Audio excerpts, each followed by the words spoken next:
Stand మొత్తం ప్రపంచ మార్కెట్లో నేనే నెంబర్ 1 అని చెప్పేసి అమెరికా ఏదైతే విర్రవీగుతూ ఉందో దానికి ధీటుగా ఈరోజు చైనా మొత్తం ప్రపంచ మార్కెట్ని ఆక్రమించిన పరిస్థితి.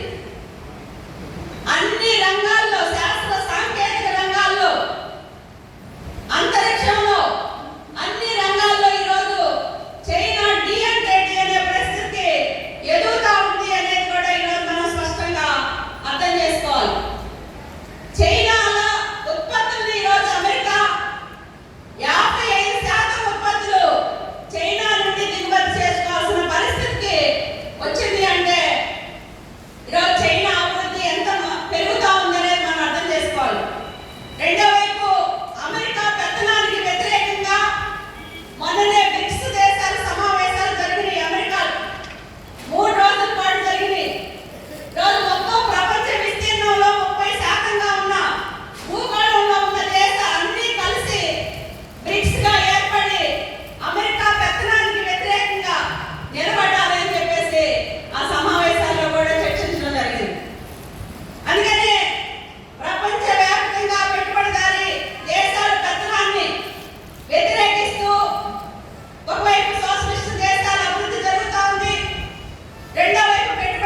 ఈ నష్టము ప్రజలకి అని చెప్పేసి పార్లమెంట్ లో దాదాపు 140 మంది ఎంపీలు వ్యతిరేకించారు.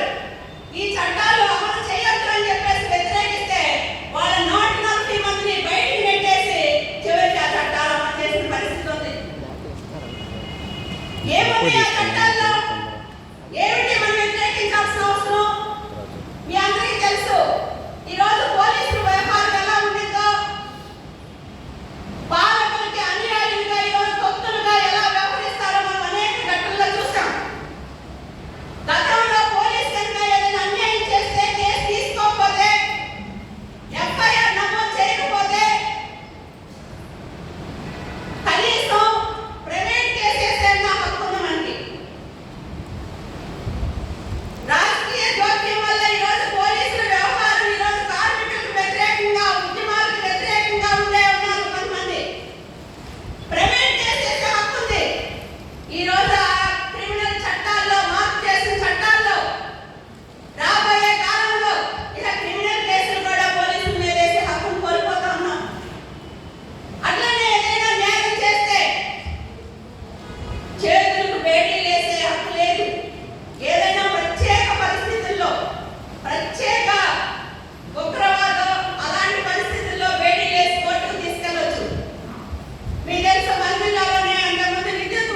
అంతరిక్షంలోకి వెళ్తుంది. ఎందుకు వెళ్తున్నాయి?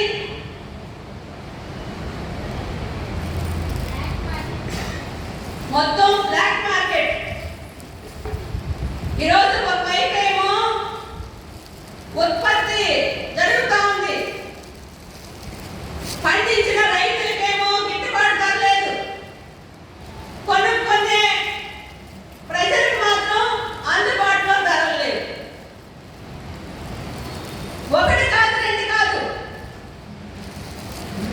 గతంలో 30 రూపాయలు 40 రూపాయలు బియ్యం అంటే చాలా ఎక్కువ కాబట్టి అవి కూడా కొనుక్కోలేదు. ఆ రేషన్ షాపుల ద్వారా వచ్చేవి తీసుకొని అవి దోశలకో అటుకో ఇటుకో వాడుకొని బియ్యాన్ని భద్రంగా ఉంచుకొని వాడుకునేవాళ్ళు. ఇప్పుడు 30-40 కాదు, నేను మొన్న కొట్టుకెళ్తే 85 రూపాయలు అంట బియ్యం, కేజీ బియ్యం. ఒకవైపు సుప్రీంకోర్టు ఏం చెప్తా ఉంది? ఏ ఒక్కరు ఆకలితోటి మరణించకూడదు, అవసరమైతే గోడౌన్లో ఉన్న ధాన్యాన్ని కూడా తీసి ప్రజలకు ఇవ్వండి, ప్రతి ఒక్కరికి కనీసం 10 కేజీలైనా ఇవ్వండి అని చెప్పేసి ఉచితంగా చెప్తుంది. దాన్ని పక్కన పెట్టేస్తారు. ఈరోజు నిత్యావసర వస్తువుల ధరలు చూస్తే విపరీతంగా పెరిగిన పరిస్థితి, ఏ కంట్రోల్ లేదు. మొత్తం బ్లాక్ మార్కెట్కి ధరలు ప్రైవేటు వాళ్ళకి ఈరోజు సరుకులను అప్పచెప్పి గోడౌన్లో దోసుకోవడానికి అవకాశం కల్పించే విధంగా ఈ మార్పులన్నీ కూడా ప్రభుత్వం చేస్తా ఉంది. మనం అడుగుతా ఉన్నాం, పెద్ద ఎత్తున దేశవ్యాప్తంగా సిపిఎం పార్టీ మొత్తం ధరలకు వ్యతిరేకంగా ఈ కాలంలో పెద్ద క్యాంపెయిన్ నడపడం, ఈ ధరల్ని నియంత్రణ చేయాలి, అట్లనే ప్రజా పంపిణీ వ్యవస్థను పటిష్టం చేయాలి. ప్రజా పంపిణీ వ్యవస్థ ద్వారా ఈరోజు కేరళలో ఎలా అయితే నిత్యావసర సరుకులు 13 రకాలు ప్రజలకు అందిస్తా ఉన్నారో ఆ పద్ధతిలో ఈరోజు ప్రజలకు అందించడం ద్వారానే ఈ ఆకలి మరణాలు తగ్గుతాయి, ఈ రక్తహీనత తగ్గుతాయి, ప్రజలకి కాస్త ఊరట కలిగింది అని చెప్పేసి మన పార్టీలో పెద్ద ఎత్తున ప్రచారం చేస్తాం. ధరలే కాదు, ఈరోజు దేశంలో విద్యుత్ సంస్కరణల పేరుతోటి మొత్తం కీలక రంగాలు ఏవైతే ఉన్నాయో ఈ కీలక రంగాలు కూడా ప్రైవేట్ వాళ్ళకి అప్పచెప్పాలని చెప్పేసి కేంద్ర ప్రభుత్వం చాలా పక్కాగా ప్లాన్డ్గా ప్రైవేటీకరణ విధానాన్ని ముందుకు తీసుకొస్తా ఉంది. మనం చూస్తాం, అమెరికాలో అదానీ మీద కేసు వేశారంట. అదానీ అన్న కొడుకు మీద ఈరోజు అమెరికాలో కేసు వేసిన పరిస్థితి. ప్రైవేటీకరణ విధానాలు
2 కోట్లు కాదు కదా, 2 లక్షల ఉద్యోగాలు కూడా ఇవ్వని పరిస్థితి. ఎందుకని ఇవ్వట్లేదు? ఈరోజు రైల్వేలో 2,45,000 పోస్టులు ఖాళీగా ఉన్నాయి. మరి మోడీ ఇవ్వాలనుకుంటే ఎందుకు ఉద్యోగాలు ఇవ్వట్లేదు? ప్రైవేటీకరణలో భాగంగానే ఈరోజు ప్రభుత్వ రంగాన్ని ఈరోజు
మహిళల మీద చూస్తే ఏ పాలకులు వచ్చినా మహిళల గురించి మాట్లాడకపోతే వాళ్ళకి భవిష్యత్తు ఉండదు అని తెలుసు. ఏదో ఒక మాట వల్లించడం తప్పనిచ్చి ఈరోజు ఆచరణలో వాళ్ళ సమస్యల్ని చిత్తశుద్ధితో పరిష్కారం చేద్దామనే పద్ధతిలో లేరు అనేది స్పష్టంగా అర్థమవుతాము.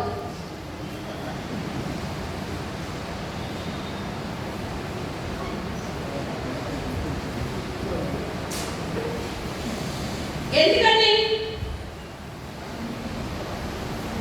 మొన్న 2024 ఎన్నికలకు ముందు దాదాపు 1998 నుండి పార్లమెంట్ గోడల మధ్య మగ్గిపోతుంది మహిళా రిజర్వేషన్ బిల్లు. ఒకసారి రాజ్యసభలో కూడా ఆమోదం అయింది 2010లో. అప్పుడు బృందాకర్ గారు ఉన్నారు. మేమంతా ఇక్కడ రాజ్యసభలో ఆమోదం అయ్యింది అని చెప్పేసి మన ఆఫీస్లోనే బయటకు వచ్చి స్వీట్లు పంచుకొని కొవ్వొత్తులతో ప్రదర్శన చేశాం. 10లో రాజ్యసభలో ఆమోదమైన 2014 దాకా మహిళా రిజర్వేషన్ బిల్ ఆమోదం చేయాలి. మహిళా రిజర్వేషన్ బిల్ ఆమోదం చేయకుండా ఈరోజు ఏకాభిప్రాయం పేరుతోటి ఈరోజు ఆ బిల్లుని చట్టపట్టులో వేసే పద్ధతిలో ప్రభుత్వం ప్రయత్నాలు చేసింది. మహిళా పోరాటాలు పెరుగుతా ఉన్నాయి. మహిళల మీద చైతన్యం పెరుగుతా ఉంది. వీళ్ళ గురించి మాట్లాడకపోతే, ఆలోచన చేయకపోతే, పట్టించుకోకపోతే వాళ్ళకి భవిష్యత్తు ఉండదు అని చెప్పేసి అనుకున్నారు. కాబట్టి అనివార్యంగా 2014 ఎన్నికల ముందు మహిళా రిజర్వేషన్ పార్లమెంట్ లో పెట్టారు. పార్లమెంట్ లో పెట్టి ఆమోదించిన అది అరచేతిలో స్వర్గమే. ఏ బిల్ అయినా పార్లమెంట్ లో ఆమోదం జరిగితే ఈ రోజు రాత్రికి పార్లమెంట్ లో ఆమోదించింది అంటే అర్ధరాత్రి నుండి బయటకు వచ్చి ఇంప్లిమెంట్ అయింది. ఎంత ఉపా చట్టాలు లాంటి ఎన్ని చట్టాలు, ప్రజా వ్యతిరేక చట్టాలు ఏమి చేసినా కూడా మరుసటి రోజు నుంచి అన్ని అమల్లోకి వస్తాయి. కానీ మహిళా రిజర్వేషన్ బిల్ ఇప్పుడు అమలు కాదట. మళ్ళా జనాభా లెక్కలు తీయాలట. జనాభా పాపులేషన్ తీసిన తర్వాత జనాభా ప్రాతిపదికన మహిళల సంఖ్యను బట్టి దాన్ని ఇంప్లిమెంట్ చేస్తామని చెప్పేసి సిగ్గు లేకుండా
ఏమిటి ఈరోజు ఉత్తరప్రదేశ్లో అయోధ్యలో అంతకుముందు రామాలయం కూడా మనందరం చూసాం.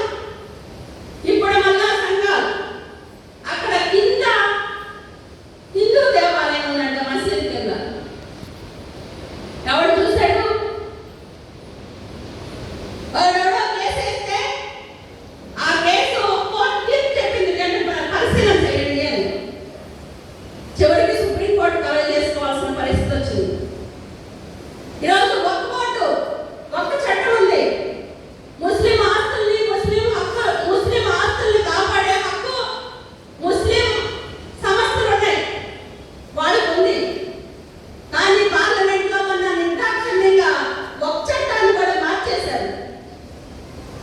ఒక్క భూములు కూడా వాళ్ళ ధార్మిక సంస్థలు కాకుండా ఈరోజు కలెక్టర్లకి ఆర్డర్లు ఇచ్చేశారు.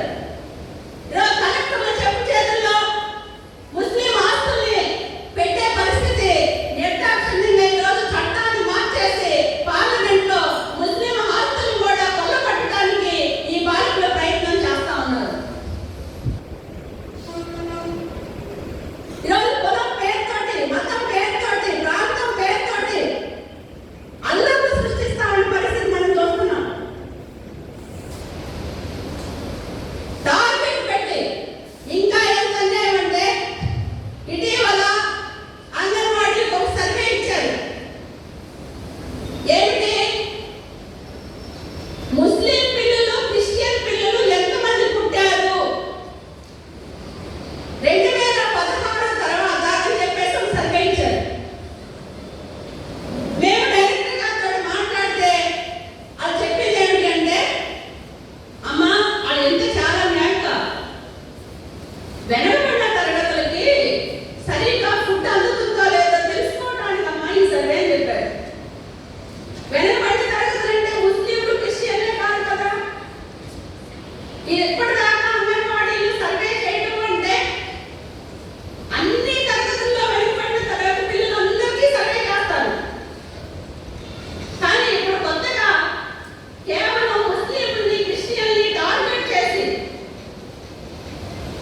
వాళ్ళ జనాభా తీసుకొని ఈరోజు ఇది భారతదేశం హిందూ రాష్ట్రం, హిందూ దేశంగా మార్చడానికి ఈరోజు అడుగడుగున ఆర్ఎస్ఎస్ పేరుతోటి చాప కింద నీరులాగా దేవాలయాల్లో గుళ్ళల్లో పైకి వాడి జెండా ఎక్కడా కనపడదు. ఈరోజు ఏజెన్సీ ప్రాంతాలు వెళ్తే, గిరిజన ప్రాంతాలు వెళ్తే దేవాలయాల పేరుతోటి, టూర్ల పేరుతోటి మహిళలందరినీ కూడబెట్టి యాత్రా స్థలాలకు తీసుకెళ్తా ఉన్నారు. వాళ్ళ పైకి ఏమీ అర్థం కాదు. ఒకవైపు దేవాలయాలకి విపరీతంగా డబ్బులు ఇచ్చి ఈరోజు కట్టిస్తా ఉన్నారు. ఒక దేవాలయం రాముడు కూడా ఇంకొకరు కూడా పెడితే మళ్ళీ వెంటనే ఇటువైపు క్రిస్టియన్స్ చర్చిలు ప్రారంభిస్తా ఉన్నారు. ఈరోజు గిరిజన ప్రాంతాల్లో కూడా గిరిజన హక్కులు మొత్తాన్ని కాలు రాష్ట్రానికి ఇప్పటిదాకా అటవీ హక్కుల చట్టం ఉంది. 170 చట్టం మనం వేసాం. మనం ఆ రోజు పార్లమెంట్ లో మనకు పెద్ద బలమున్న తర్వాత సాధించుకున్నాం. ఈరోజు అటవీ హక్కుల చట్టాన్ని కూడా మార్చేశారు. ఇంతకుముందు గ్రామ సభల ఆమోదం ఉండేది. ఇప్పుడు గ్రామ సభల ఆమోదం లేకుండానే కార్పొరేట్లకి ఆ భూముల్ని కట్టబెట్టొచ్చు అని చెప్పేసి చట్టాలని సవరణ చేస్తా ఉన్నారు. రెండో వైపు వైద్యం చాలా ఖరీదైపోతా ఉంది. మనం చెప్పుకుంటున్నాం 78 సంవత్సరాల స్వాతంత్రం వచ్చింది అని. ఈ రోజు కూడా జ్వరం వస్తే, మలేరియా వస్తే, కడుపులో నొప్పి వస్తే చివరికి చనిపోతా ఉన్నారు గిరిజన ప్రాంతాల్లో. మొన్న డెంగ్యూ వచ్చి మెంటాల్లో 17 మంది సరైన వైద్యం అంది చనిపోయారు. ఈ రోజుకి అక్షరాస్యత కేవలం 40%. మహిళల్లో అయితే 30%. మరి అంటే కనీసం చదువు అందరికీ అందుబాటులో లేదు. ఉచితంగా విద్య అందిద్దామనే ఇంగితం ఈ పాలకులకు లేదు. ఈరోజు వైద్యం చాలా ఖరీదైంది. దేవాలయాలు మాత్రం డబ్బులు ఇస్తున్నారు కానీ ఏ ఒక్క పిహెచ్సిలో కానీ ఏ డాక్టర్లు ఉండరు.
నిన్న వచ్చిన మన చీపుకుర్తిలో కూడా ఒక అంగన్వాడీ వర్కర్ని నువ్వు తొలగిపోవాలని చెప్పేసి వేధిస్తున్నారట. ఒక చీపుకుర్తి కాదు, పల్నాడు జిల్లాలో దాదాపు 7 మందిని నిర్దాక్షిణ్యంగా సెంటర్లో వెళ్ళి బలవంతంగా చేతి పట్టుకొని బయటికి లాగి మీరు మానుకోండి, మా వాళ్ళని పెట్టుకుంటాం. ఈరోజు మధ్యాహ్న భోజన కార్మికుల్ని దాదాపు 1000 మందిని తొలగించేశారు. ఏమిటి వాళ్ళకి వచ్చే ఆదాయం? కేవలం నెలకు 3000. 3000 తోటి వాడు ఉపాధి కోసం పరుగులెత్తుతా ఉంటే 10 ఏళ్ళు 15 ఏళ్ళు పనిచేసిన మధ్యాహ్న భోజన కార్మికుల్ని ఈరోజు నిర్దాక్షిణ్యంగా తీసేసిన పరిస్థితి. అన్ని తరగతుల్లో ఎక్కడ అవకాశం దొరికితే అక్కడ ఆశా వర్కులు కావచ్చు, పంచాయతీ కార్మికులు కావచ్చు, మున్సిపల్ కార్మికులు కావచ్చు, అనేక తరగతుల్లో ఈరోజు మా వాళ్ళని పెట్టుకోవాలనే పేరుతోటి దుర్మార్గంగా రాజకీయ వేధింపులు చేస్తా ఉన్నారు. అదే సందర్భంలో మనం బలంగా ఉన్నాం కాబట్టి ఐక్యంగా వాళ్ళందరినీ పోరాటాలు దించుతామనే భయంతో ఈరోజు అక్కడక్కడ తగ్గుతా ఉన్నారు. మీకు తెలుసు, విద్యుత్ ఛార్జీలు ఏ ఒక్కరు స్మార్ట్ మీటర్లు పెడితే మేము అంగీకరించాం, అవసరమైతే పగలు కొట్టండి అని చెప్పేసి లోకేష్ బాబు గారు ప్రకటన చేశాడు. కోర్టులో కేసేశారు. ఎంత దుర్మార్గం, అంత దుర్మార్గం అన్నారు. ఈరోజు ఏం చేస్తున్నారు వాళ్ళు?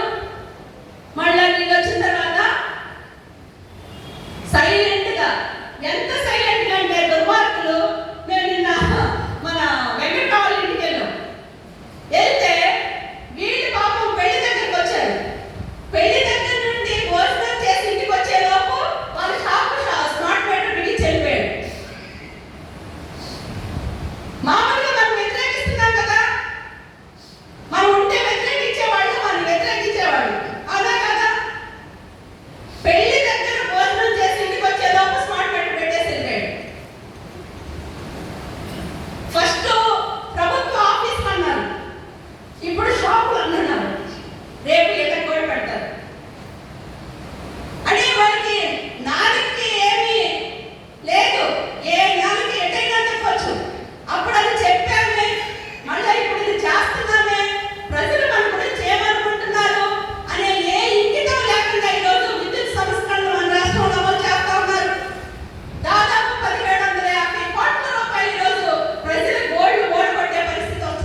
అందుకని